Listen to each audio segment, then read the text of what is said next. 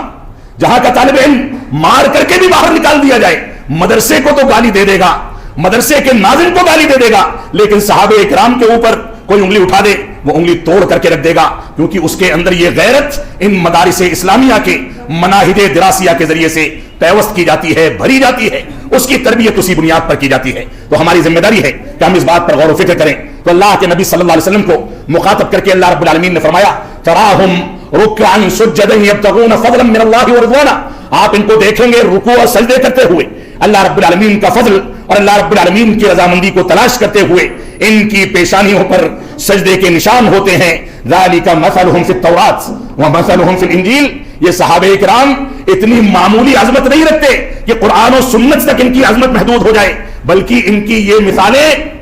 تورات و انجیل کے اندر بھی ذکر کی گئی ہیں، دوسری آسمانی کتابوں میں بھی یہ پیشین گوئی کی گئی ہے کہ آنے والے دور میں ایک ایسا نبی ہوگا اور اس نبی کے ماننے والے ان صفات کے حامل ہوں گے۔ یہ اللہ رب العالمین نے صحابہ کرام کی عظمت کی بنیاد پر قرآن مجید میں ذکر فرمایا ان کی مثال تورات و انجیل کے اندر بھی ذکر کی گئی، ایک ایسے پودے کی طریقے سے جس کو بویا جاتا ہے، اس میں پو پھٹتی ہے، دھیرے دھیرے مضبوط ہوتا ہے، تناور بنتا ہے، اور اس کے بعد وہ کھیتی باڑی کرنے والے کسان کو خوش کر دیتا ہے، دیکھتے دیکھتے وہ تناور درخت بن جاتا ہے۔ صحابہ کرام کو رسول اکرم صلی اللہ علیہ وسلم نے اپنی تربیت میں رکھ کر کے، اپنے کندھوں پر بیٹھا کر کے، خطبہ دے کر کے، اپنی گود میں لے کر کے، مصلی پر امامت کے فریضے کو انجام دے کر کے، ان کے ساتھ یا ابا عمیر ما فعل النغیر اس انداز کے ہنسی مذاق کر کے، پیچھے سے آنکھیں پکڑ کر کے، کان پکڑ کر کے، ان کے ساتھ اٹھتے بیٹھتے، ان کو سلام دعا سکھا کر کے، ان کے ساتھ کھیلتے کودتے، ہنسی مذاق کر کے، ان کے گھروں میں جاتے آتے ان کی تربیت کی ہے۔ ان کو یہ بھی بتایا ہے کہ پیشاب پخانہ کیسے کریں، ان کو یہ بھی بتایا ہے کہ ہم اللہ رب العالمین کے حقوق کو کیسے سمجھیں، ان کو یہ بھی بتایا ہے کہ پانی پینے کے آداب کیا ہیں، کھانا کھانے کے آداب کیا ہیں، اور تربیت کا نتیجہ تھا کہ ابن عمر کو دیکھ لیں جو اتباع رسول میں شدت اختیار کرتے تھے، جہاں اللہ کے نبی صلی اللہ علیہ وسلم نے بیٹھ کر کے کھانا کھایا، اگر وہ جگہ مل جائے تو اسی جگہ پر بیٹھنے کی کوشش کرتے تھے کہ بیٹھنے بھی آپ کی تقلید ہو جائے، اتباع ہو جائے۔ قضائے حاجت اور استنجا کے لیے آپ جن مقامات پر جاتے تھے کوشش کرتے تھے کہ انہی مقامات پر جا کر کے اپنی ضرورت کی تکمیل کریں تاکہ مکمل اتباع کر سکیں۔ یہ تربیت کا پہلو ہے۔ اللہ کے نبی صلی اللہ علیہ وسلم نے صحابہ کرام کو اس انداز سے تربیت کر کے پوری امت اسلامیہ کے لیے تیار کیا، اور حقیقت یہ ہے کہ امت اسلامیہ پر، ہمارے اوپر، ساری دنیا کے تمام مسلمانوں پر جس طریقے سے رسول اکرم صلی اللہ علیہ وسلم کی بعثت اللہ رب العالمین کا سب سے بڑا احسان عظیم ہے، اسی طریقے سے صحابہ کرام کا انتخاب رسول اکرم صلی اللہ علیہ وسلم کا کہ ساتھیوں کا انتخاب اللہ رب العالمین کی جانب سے ان کو منتخب کرنا اور ان کے ذریعے سے دین اسلام کے پیغام کو